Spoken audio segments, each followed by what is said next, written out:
The sound of papers scattering across our imported marble floor echoed through our penthouse living room. I watched years of careful documentation flutter around me like expensive confetti while my husband, Michael, stood over me with that familiar look of smug superiority. "Really, Rebecca," he said, adjusting his Rolex.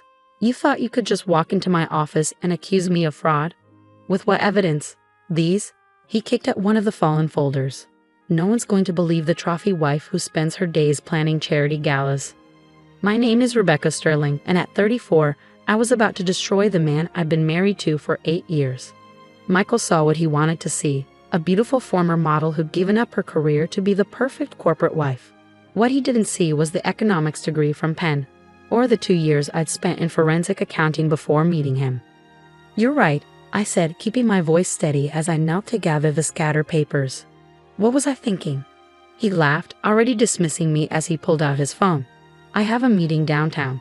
Clean this up before the housekeeper sees it. And Becca." He paused at the door. "Let's not have this conversation again. Stick to what you're good at, looking pretty and keeping my social calendar in order." The moment the elevator doors closed behind him, I stopped picking up papers and instead pulled out my phone, sending a quick text to my sister Lauren. "It's time. Meet me at the usual place in an hour." Then I walked to our bedroom, straight to my jewelry box. The antique locket that had belonged to my grandmother hung innocently among the expensive pieces Michael had given me over the years. He'd never understood why I insisted on wearing such a simple piece to important events when I had millions in diamonds at my disposal. I opened the locket now, carefully removing the tiny flash drive hidden behind the old photograph. 8 years of evidence meticulously collected and backed up, all stored in something he'd dismissed as sentimental junk. The cafe where I met Lauren was deliberately chosen, small, cash only, and far from Michael's usual haunts. My sister was already there, her laptop open and ready. "You finally confronted him," she said as I sat down, no preamble needed. "We've been planning this for months." I nodded, pulling out the flash drive. He reacted exactly as we expected. Condescending, dismissive, certain I couldn't touch him. Lauren's fingers flew across the keyboard as she began downloading the files. "Does he have any idea how long you've been watching him?" "No," I said, wrapping my hands around a cup of coffee. "He still thinks I spend my days getting manicures and planning his precious charity events." The truth was far more complex. I'd discovered Michael's fraud almost by accident 3 months into our marriage.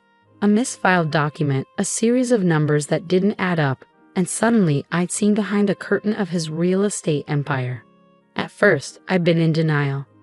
Michael Sterling was one of Boston's most respected developers, known for transforming struggling neighborhoods into luxury properties.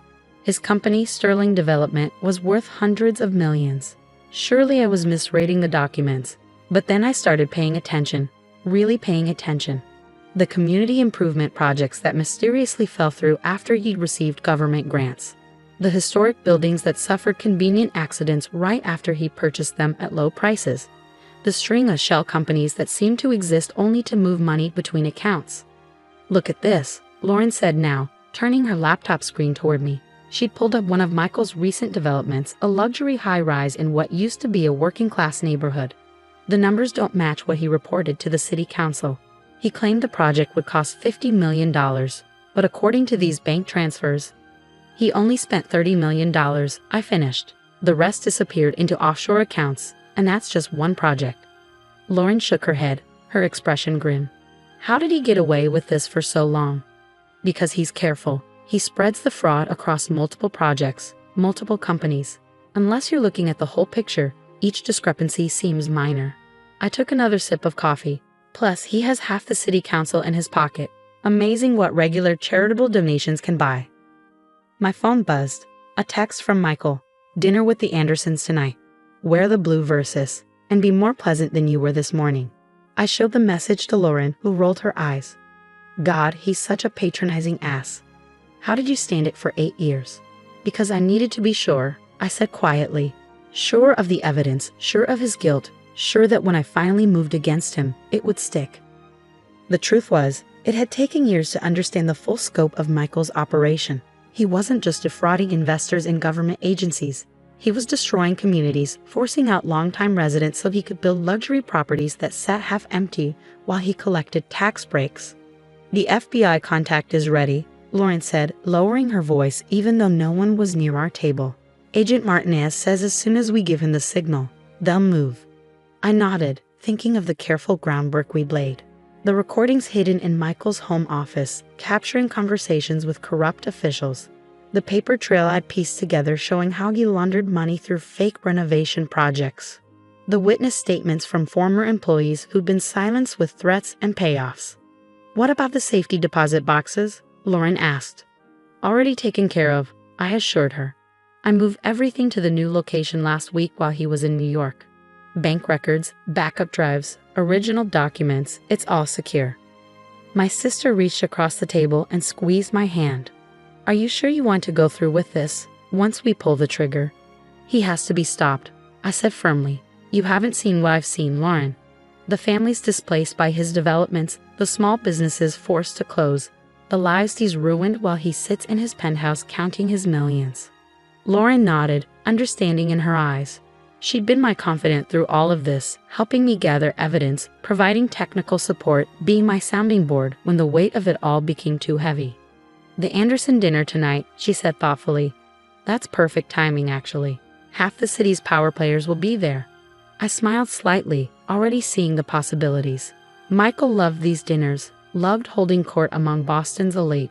He'd never suspect that his perfectly coiffed wife was about to bring his entire empire crashing down.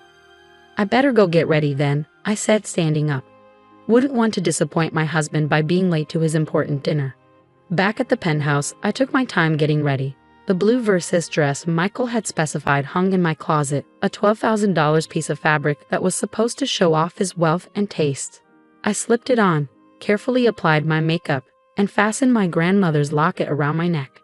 In the mirror, I looked exactly like what Michael thought I was, the beautiful, compliant wife who knew her place. The perfect accessory to his carefully crafted image. If he'd ever bothered to really know me, he might have wondered why I always insisted on handling the seating arrangements for his business dinners. Why I volunteered to organize his charitable foundation's documents. Why I spent so much time in his home office, supposedly planning social events. But Michael saw what he wanted to see, and tonight that blindness would be his undoing. The Andersons' dining room was filled with the quiet murmur of Boston's elite when Michael and I arrived. Robert Anderson's mansion in Beacon Hill was the perfect setting for what was about to unfold.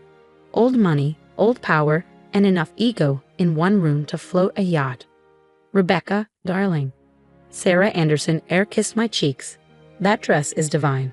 Michael always makes sure you're the most beautiful woman in the room." I smiled, letting the backhanded compliment roll off me. "You're too kind. I love what you've done with the place. The new chandelier is exquisite." As we moved through the crowd, I felt Michael's hand on my lower back, steering me towards specific groups. This was our usual dance. He talked business while I played the charming wife, laughing at the right moments, making sure everyone's glasses stayed full. "Sterling." Commissioner Davis boomed, extending his hand to Michael. "Just got the paperwork for the Riverside project.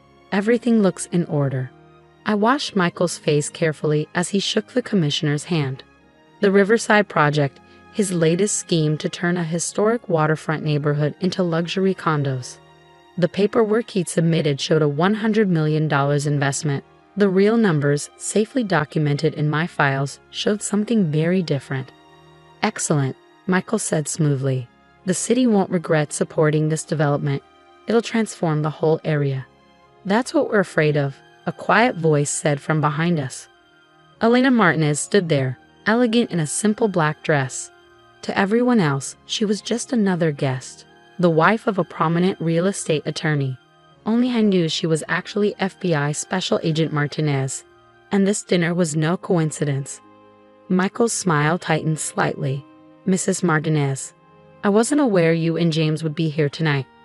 Sarah and I serve on the Historical Preservation Board together," Alana said pleasantly. "We're quite concerned about the fate of some of our older buildings. So many unfortunate accidents lately." I felt Michael's hand tighten on my waist. Those accidents had helped him acquire prime properties at fraction of their value, after which the historical protection orders mysteriously disappeared. Progress requires change, he said dismissively. Rebecca, why don't you get me a fresh drink? I nodded obediently and headed toward the bar. But instead of ordering, I slipped into the powder room and pulled out my phone. A text from Lauren was waiting. Teams in position. Just say the word. My hands trembled slightly as I replied, now. When I returned to the dining room, everything appeared normal. Guests were taking their seats, servers were pouring wine, and Michael was holding court at the head of the table, explaining his latest development plans to an admiring audience. I sat down beside him, accepting a glass of wine from a server. Any moment now. Right on cue, phones around the table began buzzing. I watched as people pulled them out, faces changing as they read the breaking news alerts. My God, Robert Anderson said from across the table. Michael, is this true? Michael frowned, reaching for his own phone. I saw the exact moment he read the headline. Sterling gewild under federal investigation for massive fraud. The color drained from his face as he scrolled through the article. The Boston Globe had done their job well, laying out years of fraudulent dealings backed by documents and witness statements. His careful house of cards was about to collapse. This is ridiculous, he sputtered, looking around the table. Obviously some sort of mistake. Is it? Elena Martinez stood up, pulling out her badge. Michael Sterling, I'm Special Agent Martinez with the FBI. We have a warrant for your arrest on multiple counts of wire fraud, money laundering, and conspiracy. The dining room erupted in chaos as more agents entered. I sat quietly, sipping my wine as Michael was read his rights in front of Boston's most influential citizens. You? He turned to me, realization dawning in his eyes. You did this. I met his gaze calmly. No, Michael. You did this. I just made sure everyone would know about it. You stupid bitch, he snarled, lunging toward me. But agents quickly restrained him. You think you can understand my business? You're nothing but a trophy wife. I finished for him, standing up. That's what you wanted, isn't it? Someone beautiful and seemingly simple, who wouldn't ask questions about where the money came from or why those historic buildings kept having convenient accidents. I reached for my locket, opening it to reveal the empty space where the flash drive had been. But you never bothered to look past the surface. Never wondered why I was so interested in handling your paperwork, organizing your files. You just assumed I was decorative, like everything else in your life. The room had gone silent, watching the scene unfold. I could see the moment it hit him, every private conversation in his office, every meeting with corrupt officials, every deal he thought was safely hidden. I'd been there, watching, documenting, building the case that would bring him down. Mrs. Sterling, Agent Martinez said formally, we'll need you to come in tomorrow to make a formal statement. I nodded, gathering my clutch. Of course. I have all the documentation you'll need. Bank records, property assessments, evidence of bribes. 8 years worth. 8 years. Michael's voice was barely a whisper. You've been planning this for 8 years? No, I corrected him. I've been gathering evidence for 8 years. I started planning this the day I found out you were destroying people's lives to build your empire. The day I realized that the man I married was nothing but a fraud in an expensive suit. As the agents led him away, I turned to the stunned dinner guests. I apologized for disrupting the evening. Sarah, the salmon was lovely. The next few weeks were a whirlwind of depositions, interviews, and legal proceedings. Michael's empire began to crumble as investors pulled out and projects were halted. The evidence I'd gathered was damning, not just of him, but of numerous city officials and business partners who had enabled his schemes. Lauren helped me move out of the penthouse, into a modest but comfortable apartment far from the luxury high-rises Michael had built. What will you do now? She asked as we unpacked boxes. I smiled, pulling out my diploma and CPA license, things I'd kept hidden for years. I'm thinking of starting a consulting firm, helping small businesses and community organizations protect themselves from developers like Michael. Maybe do some forensic accounting on the side. The trophy wife turning corporate watchdog, Lauren laughed. I love it. The media had a field day with the story, of course. Sociality Blura Angels und Heor UPTDVELPER made headlines across the country. But what mattered more were the other stories, the families who could return to their neighborhoods, the small businesses that would survive, the communities that would stay intact. 6 months later, I sat in a courtroom watching Michael plead guilty to multiple federal charges. He looked smaller somehow, without his expensive suits and air of invincibility. The defendant is sentenced to 15 years in federal prison, the judge announced, and ordered to pay restitution of $400 million. Outside the courthouse, reporters clamored for a statement. I thought about all the times I'd stood beside Michael at press conferences, playing my part as the silent, beautiful wife. Mr. Sterling's crimes weren't just about money, I said into the microphones.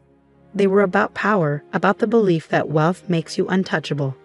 But no one is above the law, and no one should be allowed to destroy communities for profit. Later that evening, I sat in my new office, looking out over the city. My consulting firm was already gaining a reputation for helping expose corporate fraud and protecting community interests. The phone rang. Another potential client seeking help. As I reached for it, my grandmother's locket caught the light. I touched it gently, thinking of how such a small thing had helped bring down an empire. It reminded me of something my grandmother used to say. The most dangerous weapon against evil is the truth, carried by someone everyone underestimates. Michael had built his world on lies, seeing only what he wanted to see. He'd wanted a trophy wife, so that's why I let him see, never realizing that sometimes the most effective weapon is the one hiding in plain sight.